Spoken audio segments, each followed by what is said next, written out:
Hi friends, നമുക്കിന്നൊരു 4 മണി പലഹാരം ഉണ്ടാക്കുന്നത് കാണാം. ഇതിനാവശ്യമുള്ള സാധനങ്ങളെന്ന് പറയുന്നത് ഒരു മുട്ട, ഒരു സ്പൂൺ പഞ്ചസാര എന്ന് പറയുന്നത് നമ്മുടെ മധുരത്തിനനുസരിച്ചിട്ട് നമുക്ക് കൂട്ടിയും കുറച്ചുമൊക്കെ എടുക്കാം കേട്ടോ. പിന്നെ മുട്ടയുടെ മണം മാറുന്നതിന് വേണ്ടിയിട്ട് ഒരു ഏലക്ക, പിന്നെ ഗോതമ്പ് മാവാണ് ഞാനിവിടെ എടുത്തേക്കുന്നത്. ഒരു 1.5 കപ്പ് ഗോതമ്പ് മാവ് ഞാൻ എടുത്തിട്ടുണ്ട്.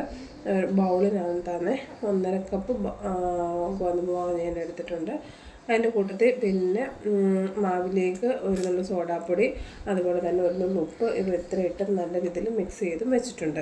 മിക്സിയുടെ ജാറിലേക്ക് മുട്ട പൊട്ടിച്ചൊഴിച്ച് അതിലേക്ക് നമ്മുടെ പഞ്ചസാരയും ഇട്ട് ഒന്ന് ബ്ലെൻഡ് ചെയ്തതിന് ശേഷം അതിലേക്ക് ഏലക്കായും കൂടി ഇട്ട് നല്ല രീതിയിലൊന്ന് ബ്ലെൻഡ് ചെയ്ത് നമ്മൾ എടുക്കുക. ബ്ലെൻഡ് ചെയ്ത് എടുത്തതിന് ശേഷം നമ്മൾ എടുത്ത് വെച്ചിരിക്കുന്ന ഈ ഗോതമ്പ് പൊടിയിലേക്ക് നമ്മുടെ ഈ അടിച്ചു വെച്ചേക്കുന്ന ഈ മുട്ടയുടെ മിക്സ് ഇട്ട് നല്ല രീതിയിൽ ഇളക്കിയെടുക്കുക കേട്ടോ. ഇളക്കി കുഴച്ച് നമ്മളൊരു ചപ്പാത്തി പരുവത്തിലാക്കി എടുക്കുക.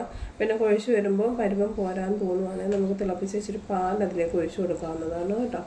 അതോട് ഒഴിച്ച് കൊടുത്ത് ഇളക്കി ഒരു 1.5 മണിക്കൂറോളം നമ്മളൊന്ന് റെസ്റ്റ് ചെയ്യാൻ വെക്കുക. അതിന് ശേഷം ആ മാവിനെ നമ്മുടെ കൗണ്ടർ ടോപ്പിലേക്ക് ഇട്ട് നല്ല ഇതുപോലെ ഒന്നാക്കി റോളാക്കിയതിന് ശേഷം നമ്മൾ ചെറിയ ചെറിയ കഷ്ണങ്ങളാക്കി മുറിച്ചെടുത്ത് നമുക്ക് ഏത് ഷേപ്പിൽ വേണമെങ്കിലും ആക്കിയിടാം കേട്ടോ. ഞാനിപ്പോൾ ഒരു വെട്ട് കേക്കിൻ്റെത് പോലെ ആക്കിയിട്ടെന്നുള്ളതേ ഉള്ളൂ.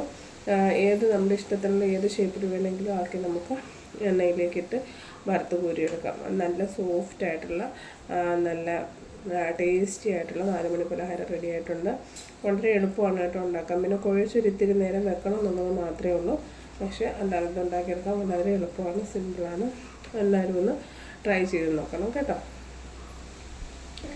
Okay, bye bye, see you.